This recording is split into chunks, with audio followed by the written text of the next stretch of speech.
selamat pagi semuanya. Sampai ketemu lagi dengan saya di sini masih menjelaskan materi sejarah Indonesia untuk kelas 11, yaitu pertempuran-pertempuran di daerah-daerah di Indonesia dalam melawan sekutu. Oke.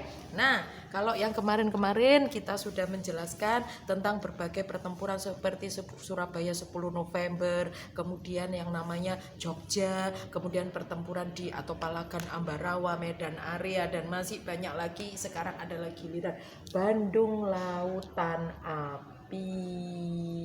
Oke, mungkin kalau kalian masih ingat yang namanya Mars ya, lagu Halo Halo Bandung, untuk inilah lagu itu diciptakan untuk menghormati, mengenang salah satu peristiwa heroik, khususnya di sini para pejuang Indonesia, para pejuang di Bandung khususnya dalam melawan sekutu untuk mempertahankan kemerdekaan Indonesia. Nah, bagaimana kronologinya? Yuk kita sekarang jelaskan satu persatu ya. Jadi kronologinya begini, seperti tadi yang lain-lain namanya juga pertempuran melawan sekutu. Berarti harus ada kedatangan sekutu dulu ya.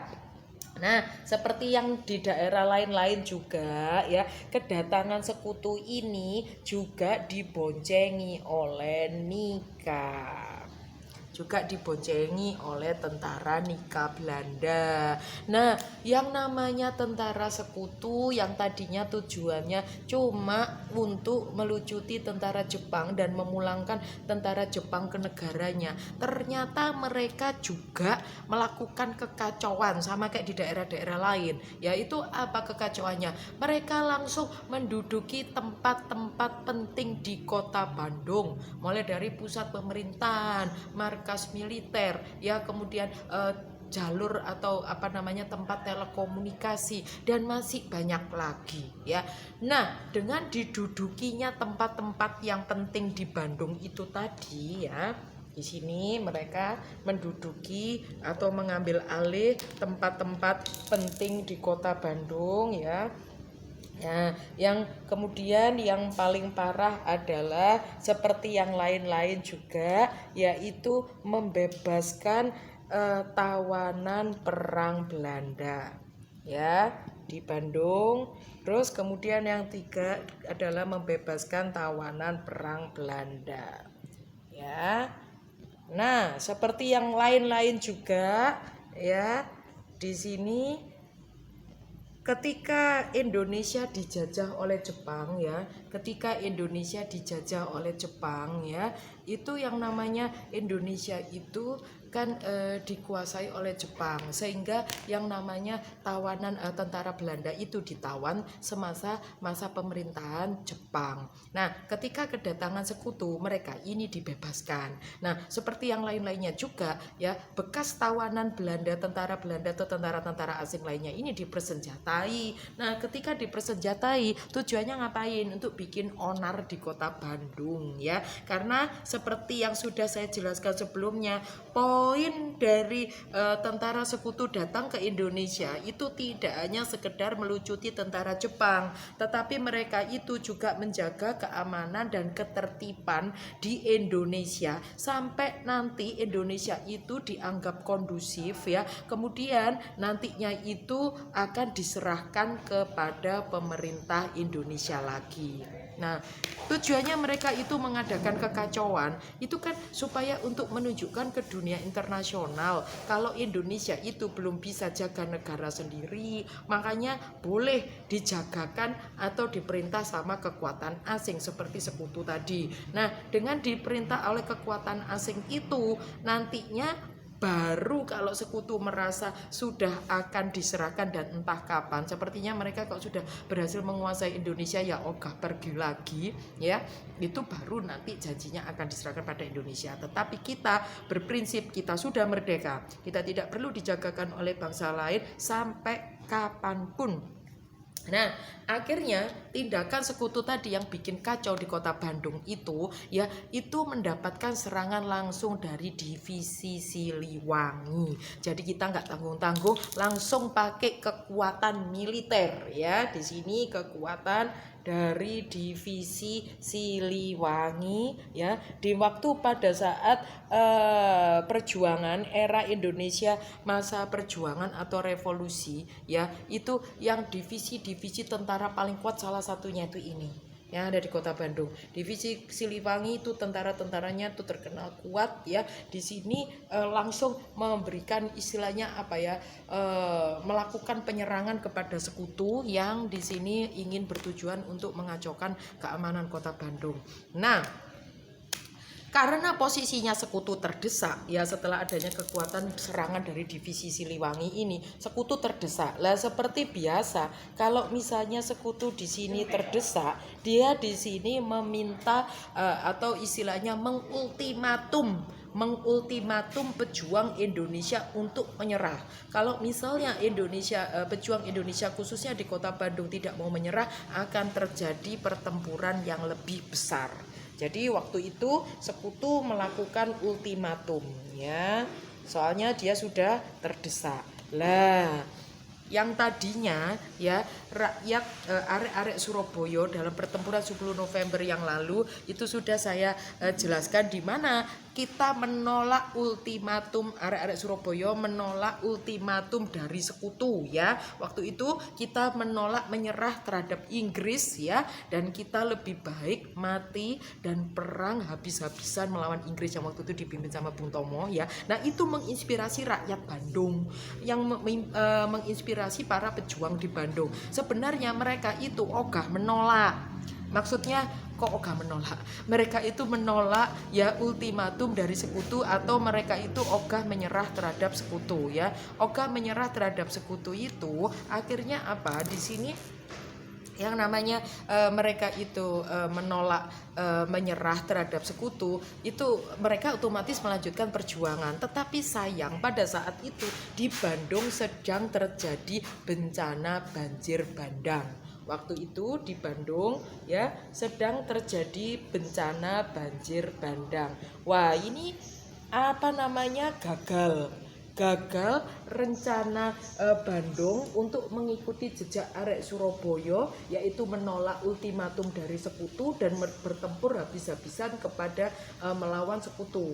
Waktu itu karena datangnya banjir bandang ya, yang di sini tidak hanya menghanyutkan aset-aset penting di Kota Bandung, tetapi yang kasihan, yang menderita itu adalah rakyat sipil. Tidak hanya rakyat sipil yang kehilangan harta dan benda, tetapi yang namanya tentara itu juga namanya terkepung banjir, pilihannya cuma dua. Kalau nggak mati karena melawan sekutu, yang dua ya matinya karena tenggelam, karena kena banjir. Nah, akhirnya bagaimana? Pemerintah pusat memberikan komando untuk supaya pejuang dan rakyat Bandung untuk mengosongkan Kota Bandung. Kenapa? Untuk supaya mereka istilahnya gini, jangan dulu mereka berperang melawan sekutu. Karena apa? Rakyat Indonesia khususnya mereka sayang dengan para pejuang-pejuang Kota Bandung. Kita nggak ingin kehilangan para pejuang-pejuang Kota Bandung yang begitu berharga ya buat Indonesia ketika masa revolusi. Jadi mereka diminta keluar untuk mengosongkan Kota Bandung. Nah, waktu mereka diminta menyerah sama sekutu ya, waktu mereka diminta menyerah sama sekutu, sekutu itu juga mengatakan sama seperti di Surabaya. Ketika sekutu mengambil alih kota Surabaya pada saat itu pemerintahnya juga diserang ya kan. Nah, sama juga di Kota Bandung. Waktu itu yang namanya pemerintah di Kota Bandung itu juga diserang, diusir dan diminta mengosongkan Kota Bandung sama sekutu. Ya, pertama sekutu tadi ultimatumnya ya, di sini sekutu ultimatumnya ya, ultimatum untuk ya yang namanya pejuang Indonesia mengosongkan Kota Bandung ya, mengosongkan Kota Bandung. Terus untuk mereka di sini diminta untuk menyerah ya. Tetapi karena mereka tadi itu menolak, langsung yang turun tangan adalah pemerintah pusat Indonesia. Pemerintah pusat Indonesia sudah turuti saja permintaan sekutu untuk mengosongkan Kota Bandung. ya, mengosongkan kota Bandung. Soalnya pada saat itu terjadi banjir bandang. Nah, terjadi banjir bandang itu nanti kalau kamu tetap ada di kota Bandung, maka akan banyak prajurit dan rakyat Bandung yang tewas karena banjir. Nah, sampai dengan situasi kondusif. Nah, lalu apa yang terjadi? Nah, sebelum dikosongkan kota Bandungnya sama pejuang Indonesia, karena pejuang Indonesia pada akhirnya menuruti permintaan pemerintah pusat, ya, yaitu untuk mengosongkan kota Bandung, ya, karena menyerah terhadap bencana alam tadi, ya toh. Di sini rakyat dan pejuang mengosongkan kota Bandung karena adanya bencana banjir tadi, ya, karena banjir. Nah, sebelum pejuang-pejuang Indonesia mengosongkan kota Bandung, sebelumnya mereka melakukan pembakaran terhadap aset-aset penting di kota Bandung, ya. Jadi pejuang, ya, melakukan pembakaran, ya, membakar aset-aset penting di kota Bandung. Nah, kenapa kok mereka melakukan pembakaran? Ya, supaya yang namanya sekutu, kan nanti katanya Bandung itu kan mau diduduki sama sekutu, diambil sama sekutu. Lah, kan enak sekutu nantinya sudah menduduki sebuah kota yang memiliki aset yang sudah lengkap. Nah, kalau toh rakyat Bandung dan prajuritnya harus mengosongkan kota Bandung karena yang namanya banjir, baiklah kita tinggalkan, tapi yang namanya aset-aset penting di kota Bandung dibakar sama pejuang Indonesia. Supaya apa? Supaya sekutu ketika mendiami kota Bandung itu, dia akan mendapatkan sebuah kota yang kosong tanpa fasilitas apapun. Nah, tujuannya apa ya? Tujuannya untuk mematikan sekutu. Ya sudah, sekutu ambilan Bandung ini, tapi Bandung tidak ada apa-apanya nanti ketika kamu menduduki kota ini, ya. Ambil saja kota ini, kalau kamu butuh fasilitas bangun sendiri sana, ya, dalam kondisi banjir begini, ya. Jadi, nah, ketika terjadi pembakaran itu menewaskan banyak sekali pejuang-pejuang Indonesia, antara lain di sini Muhammad Toha,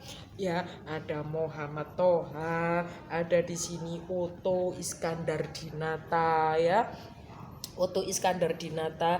Nah, di sini yang juga tewas, ya, dalam waktu itu meledakkan gudang mesiu miliknya. Sebenarnya gudang mesiu itu dulunya milik Belanda, ya, tapi setelah Indonesia merdeka kan diambil alih jadi asetnya Indonesia. Nah, enaklah sekutu di sini memerintah kota Bandung sudah punya sak gudang senjatanya, barang gudang mesiu. Nah, gudang itu diledakkan, mereka tewas bersama dengan peledakan kota Bandung seluruhnya. Waktu itu Bandung benar-benar menjadi lautan api, semua di bumi hanguskan aset-aset penting, ya. Baru rakyat dan prajurit dari kota Bandung mau meninggalkan kota Bandung. Jadi sekutu dibiarkan dalam kondisi sudah kena banjir, ada di kota Bandung yang terbakar semua aset-asetnya. Tuh, sini kalau sudah mau minta kota Bandung, ambil aja dalam kondisi seperti itu, ya. Nah, untuk mengenang yang namanya perjuangan heroiknya rakyat Bandung, itulah maka diciptakan yang lagu Halu-Halu Bandung. Terus ada lagi di sini ada film tentang Toha, ya. Di sini seorang pejuang dari kota Bandung, ya. Terus kemudian juga bahkan para penyair-penyair seperti kayak W.S. Rendra dan sebagainya juga mengabadikan dalam karya-karya sastra tentang perjuangan di kota Bandung yang dikenal sebagai Bandung Lautan Api. Oke, nah, semua itu sudah saya jelaskan perjuangan-perjuangan rakyat Indonesia dalam mempertahankan kemerdekaan, ya, dari serangan sekutu. Nah, melihat begitu beratnya perjuangan bangsa Indonesia, ya, pertama mulai dari merebut kemerdekaan sampai mempertahankan, ya, terus kemudian nantinya juga dengan adanya berbagai macam gejolak, ya, dalam negeri seperti kayak peristiwa DITII dan sebagainya ya.